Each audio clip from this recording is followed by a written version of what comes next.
Do'stlar, mana bu vaziyatda Salah noto'g'ri zarba berdi deb o'ylagan ekan. Mana aslida Husanov oyog'ini tashlashga ulgurgan ekan. Manchester Citydan top o'yin, Arsenalga qarshi o'tgan o'yinda yaxshi o'ynagandi, g'alaba qozongandi, lekin bunday yorqin o'yin o'sha Cityning prime davrlarini eslatib yuboradigan darajadagi yorqin o'yin.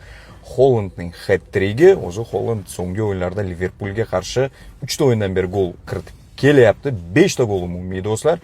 Va Liverpoolga nima bo'lyapti degan savol yana aktual bo'lmoqda. Bo'lib ham PSJga qarshi Chempionlar Ligasi doirasidagi o'yin oldidan Muhammad Salah Liverpool safida Cityga qarshi o'zining so'nggi o'yinini o'tkazdi. Ha do'stlar, afsona bu mavsum oxirida Liverpoolni tark etadi. Qayerga ketish hozircha noma'lum va u o'zi kutgan o'yinni ko'rsata olmagani aniq. Bu yerda bir qancha faktorlarni aytishimiz mumkin.